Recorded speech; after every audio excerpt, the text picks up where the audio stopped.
have been abused. I have been used. And I hope you guys are patient enough to at least listen to the entire story, because it means a lot to me for people to know what really transpired, what really happened. Then, if after listening to me, you feel like, oh, I'm wrong, fine. I'll leave the judgment to you people. So, how did I get involved in all this in the first place? Um, Firstly, how did I get involved with this family, the John Okafor family, Mr. Ibu family? The first and most important question I get all the time from people, mostly on my comment section, is, oh, don't she have a family? Don't she have parents? Leave this family alone, and all of that. I would like to start addressing from those kind of comments. So many years ago, my dad passed on. May his soul rest in peace. He was in the Nigerian army. He was a very good friend to Mr. Ibu, who is now a father figure in my life. When my dad passed on, Mr. Ibu himself was at the burial. Ever since then, he has played the role of a father figure in my life. Not for once have I ever needed somebody as a father that he was not there for me. So, fast forward to 2018, I left the country, I left Nigeria, and then I went to look for greener pasture outside the country. Things were working out for me. I was doing good. I was doing fine. Later on, I relocated to Cyprus where I was studying law. Fast forward to 2020, Daddy in person of Mr. Abel, started writing me on WhatsApp requesting for financial assistance. I was really surprised because before I left this country, he was doing well. If he wasn't at the peak of his career, he was doing absolutely well. He has exotic cars, everything was okay for him. So in 2020, when he started reaching out to me that he needed money for certain things, I was really surprised. Certain times I will send 50,000, 5,000, 2,000, as much as I can. I have friends then in Cyprus that can attest to it. I think I have one friend, Ventura, another friend, Otonye. These are people I know that can attest to it, because then, even when I don't have as much, I would borrow from them or I would get from them to send to him. So at some point, it was quite disturbing, because I know when I left this country, he was doing very, very okay. I started asking questions. I asked him, what exactly is happening in your life right now for you to be asking for the least 50,000, 10,000, 5,000? Are you sure everything is okay? That was the first time he mentioned to me that he was sick and he was in Abuja. I then asked him, how about your wife? How is the children? How is everybody doing? It's been long since I heard from any of them. He said, his wife is in Lagos, that he has been in Abuja for close to 2 years now. And I was like, if you're sick, the best place to be is your home in Lagos. Why Abuja?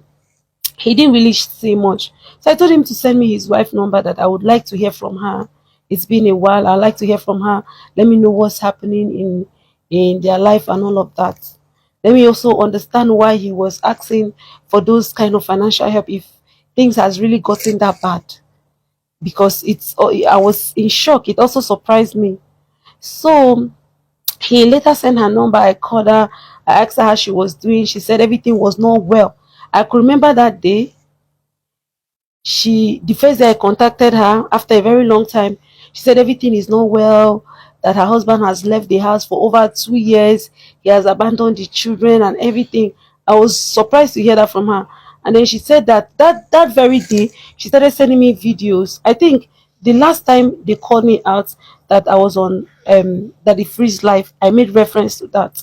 And I'm sure those evidence will still be on the live, because I've changed my phone severally and my phone formatted, so I might not have some of those evidence, but I still know that if I go to my iCloud, I'll still see some of them, which I'll be posting while the video goes on. So around that period, She was crying over the phone. When I asked her how things were going, she said that daddy, in person of Mr. Igbo, has left the house for over 2 years, abandoned her with the kids, that things were really bad for her. Even that day, she sent me a video of NEPA people cutting the light. As of when I called her, the NEPA people were there. She went to her car. She showed me her car, that there was no fuel in her car. Her car was in a very bad condition. That in fact, that if I don't intervene, no, no, no, no, no, no, no, the NEPA people will cut the light, and there will be no light for there will be no light in the house. And the children were drinking gari, that there was no food in the house for the children, that they were drinking gari, that things that causing real bad, that since daddy was in Abuja, he was not really in a very good state to help them and support her. And for her, she's not doing any work. She according to her, she married him. She has not had any job. She has not done anything. She has no means of sustaining the family. I mean, she totally depends on him to be able to sustain the family and pay school fees for the children. So I said, okay, me, I'm in Cyprus zone. I'm studying. I showed her some of my school stuff, that I'm studying law. This is where I am. We're trying to catch up with each other. And I told her this is where I am right now. But I'll try and see if I can raise at least 100,000 and send to her so that she can sort out the little she can solve. She said, okay. That day I sent her 100,000. The proof of that is the proof of that 100,000 I sent her is in the previous live video I did with Daddy Freeze. I sent her 100,000 naira. She called me. She thanked me. Said that 100,000 will go a very long way for her. I said okay. Subsequently, I will keep in touch. That was my first encounter with her after a very long period of time. But that was my first time talking to her after a very long period of time. After I left the country and everything. So from there, she started chatting me every day. We were talking. Subsequently, she would send me, for every single time we were having conversation, it was about the issues in the house and all of those things. And at the point, she started complaining to me that she's not able to reach daddy on the phone, in person of Mr. Ibu. That when she calls him in Abuja, he doesn't pick and all of that. So she will ask me to call daddy on her behalf and talk to daddy, that daddy should send something for her and the kids. And I've been supporting her in the little way I can during that period. My friends in Cyprus, I can call their names here.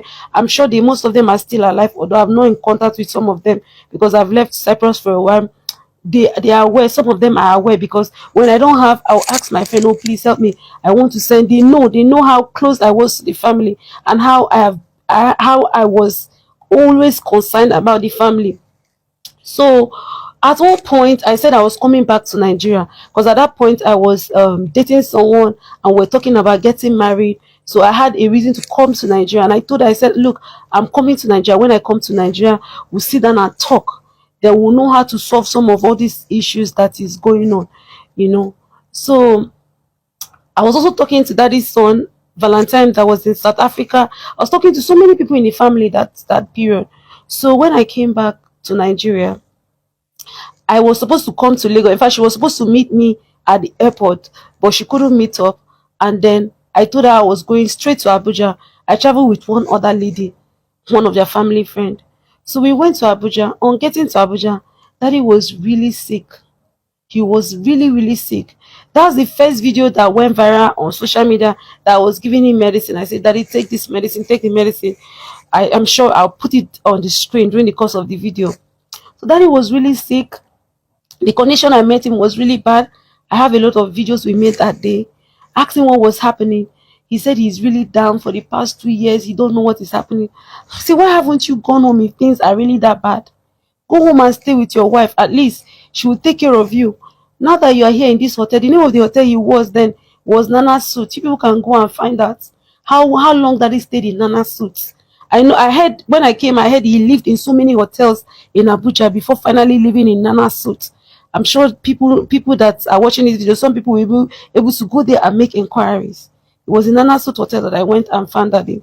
So in that Nana's Suit hotel, there are some other people that were there, some other actors. During the course of this video, I'll be mentioning some names. So if there's anything I'm saying that is lie, people can go and make inquiries.